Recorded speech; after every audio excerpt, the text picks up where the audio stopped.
वहीं बैतूल में देखिए उपद्रवियों की तलाश में पुलिस अब जुटी हुई है। आगजनी तोड़फोड़ के मामले में तलाश की जा रही है। बदसलूकी करने वाले युवक को पुलिस गिरफ्तार कर चुकी है और गाय से बदसलूकी का वीडियो सामने आया था, जिसके बाद ही ये पूरा बवाल हुआ था। तो विशेष समुदाय के युवक ने बदसलूकी की, जिसके बाद कई दुकानों और मकानों पर पत्थर तक बरसाए गए और गांव में 100 से ज्यादा पुलिस बल की तैनाती कर दी गई है। तो बैतूल से ये तस्वीरें देखिए आप तक पहुंचा रहे हैं, जहां उपद्रवियों की तलाश में अब पुलिस की टीम लगी हुई है। आगजनी और तोड़फोड़ की घटना यहां पर की गई थी और इसी मामले में आरोपियों की तलाश जारी है। बता दें कि बदसलूकी करने वाले युवक को पुलिस पहले ही गिरफ्तार कर चुकी है और गाय से बदसलूकी की गई थी और उसका वीडियो सामने निकल कर आया था, जिसके बाद हिंदू संगठनों की नाराजगी दिखाई दी थी। यहाँ पर एक ये है पंचर की दुकान वाला, हब्बू करके नाम है उसका। कहीं उसने मतलब जानवर के साथ गलत वो व्यवहार कर लिया था, तो यहाँ पर अचानक मतलब साहब लोग आए हैं, क्या बोलते हैं, और उसको मतलब थाने में बुला लिए थे। आप तो ये बताइए कि यहाँ क्या हालत बने थे, सुबह से क्या हालत थी? यहाँ पर 8-10 गांव की पब्लिक आई और अचानक लोगों की दुकानों पे अंगार लगाना चालू कर दिया। बहुत दहशत थी। 10-11 बजे के समय पे क्या बोलते सब लोग आ गए, कोई गाड़ी तोड़ा, कोई खिड़की तोड़ा, कोई दरवाजा ठोकरा, सब ऐसा कर रहे थे। माहौल बहुत खराब था, बहुत डरे हुए थे, हम बहुत डर रहे थे और घर के लोग वही तो अभी भी हमारे दिल में डर है कि अभी भी डर है। कल को कुछ हो जाना तो जवाबदारी कौन लेगा? तो पुलिस कब आई? पुलिस आई 2 बजे, सब काम हो गया उसके बाद आई। रात को जो एक घटना घटी है, जो हमारी गाय माता के साथ में एक व्यक्ति ने मतलब गलत काम किया है, इसलिए यहाँ पे कुछ लोगों ने आके थाने में विज्ञापन देने की कोशिश की है और कुछ लोगों ने जो यहाँ पे भी आपने देखा हुआ कि आगजनी की है। बाकी फिर एसपी साहब और पूरा प्रशासन हम लोग आए, उसके पहले ही घटना शांत हो चुका था। कुछ अज्ञात लोगों ने जो है वो 5 दुकानें जो 10 बाय 10 की टीन की दुकानें हैं वो जला दी। पुलिस ने तत्काल एक्शन लिया और पूरा जो लोग थे उनको समझाइश बुझा दी, उनको खदेड़ा और किसी को भी कोई भी जनहानि नहीं हुई है, किसी को कोई भी चोट नहीं लगी है। अब दामजीपुरा कस्बे में पूर्णतया शांति है, कहीं कोई भी ऐसी स्थिति नहीं है, सब अपने अपने घर में चले गए हैं। इस वक्त हम मौजूद है दामजीपुरा गांव में, जहां सुबह से तनाव था और तनाव की वजह यह थी कि यहाँ के एक मुस्लिम युवक ने एक पशु के साथ कुछ अप्राकृतिक कृत्य कर लिया था, जिसका वीडियो वायरल होने के बाद आक्रोश पनप गया था। आसपास के कई गांव के लोग इस गांव में आए, थाने का घेराव किया और उसके बाद जो है उन्होंने यहाँ दुकानों में आग लगा दी। ये आप मेरे पीछे देख सकते हैं कि ये एक दुकान थी जिसमें काफी सारा सामान था, कुछ मशीनरी भी दिख रही है, वो सब आग के हवाले हो गया। इसी तरह जो है आप देख सकते हैं कि पड़ोस की जो दुकानें थी वो भी उसमें जल रही हैं, धुआं उठता दिख रहा है। इसके अलावा जो नगर में जो मेन मार्केट में भी तकरीबन 6 दुकानों को जो है आक्रोशित लोगों ने आग के हवाले किया है।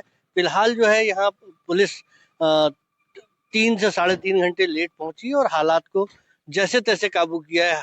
फिलहाल अभी के ये हालात हैं कि अभी जो है पुलिस यहाँ मुस्तैद है और किसी अनहोनी घटना को ना हो उसके लिए उसने चाक चौबंद व्यवस्था करके रखी है। आसपास के 3 जिलों का बल जो है, खंडवा, हरदा और बैतूल का बल यहाँ पे तैनात किया गया है ताकि कोई अप्रिय घटना रात में ना हो। अकील अहमद, एनडीटीवी, बैतूल। देवास से खबर, साइबर ठगों के खिलाफ पुलिस का एक्शन। जी हां, पुलिस ने 9 आरोपियों को गिरफ्तार कर लिया है। ऑपरेशन मैट्रिक्स के तहत ठगों पर कार्रवाई की गई है। आरोपियों के पास से 2 लाख नकद बरामद किए गए हैं और बैंक खातों में करीब 13 लाख रुपए फ्रीज किए गए। तो देवास से इस वक्त ये बड़ी खबर, साइबर ठगों के खिलाफ एक बड़ा एक्शन पुलिस की तरफ से लिया गया, जहां पर 9 आरोपियों की गिरफ्तारी कर ली गई है। तो बताते चले कि ऑपरेशन मैट्रिक्स के तहत ये कार्रवाई की गई ठगों पर और आरोपियों के पास से 2 लाख नकद बरामद कर लिए गए हैं और बैंक खातों में करीब 13 लाख रुपए थे, जिसे फ्रीज कर दिया गया है।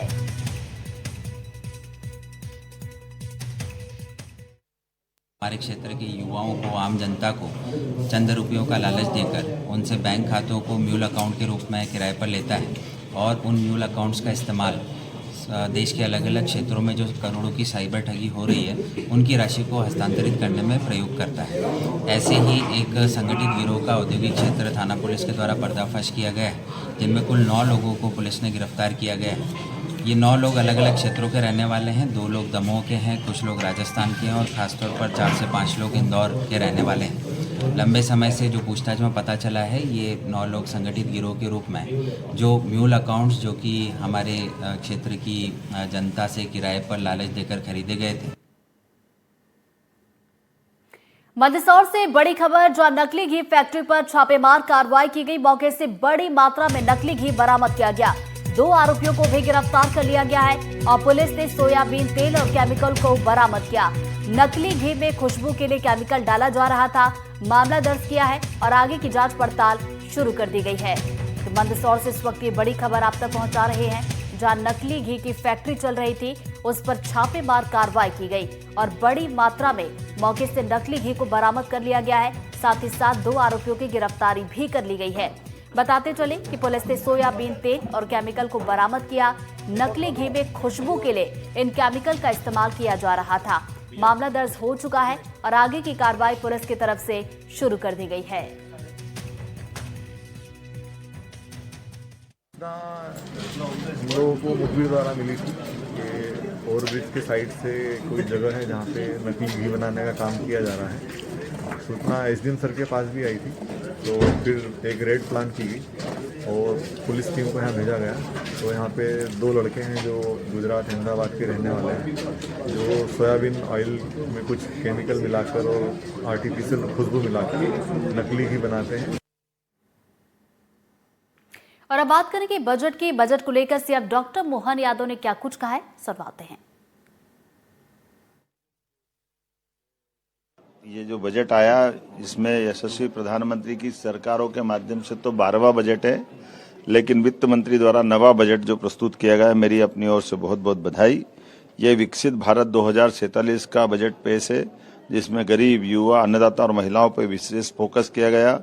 खास करके बजट की जो दिशा और लक्ष्य है, वो लक्ष्य भारत को सशक्त भारत की तरफ ले जाने का है, जिसमें आर्थिक ग्रोथ को बढ़ावा दिया गया है। सभी वर्गों के साथ जनता के कल्याणकारी योजनाओं पर विशेष ध्यान दिया गया है। खासकर भारत को बायोफार्मा हब बनाने की दिशा में विनिर्माण क्षेत्रों के लिए रणनीतिक विकास की दृष्टि से पर्याप्त धनराशि का प्रबंधन किया गया है। क्लिनिकल ट्रायल स्थलों का विकास किया जाएगा, जिसमें 1000 ट्रायल स्तर बनेंगे। रिसर्च एंड डेवलपमेंट के आधार पर एआई के सेक्टर का बड़ा पैमाने पर राज्य के देश के विकास के साथ में हमारा मध्य प्रदेश भी आगे बढ़ेगा, ऐसे मैं उम्मीद करता हूं। वस्त्र उद्योग के सेक्टर में रिफॉर्म करेंगे, जिससे राज्यों को लाभ मिलेगा।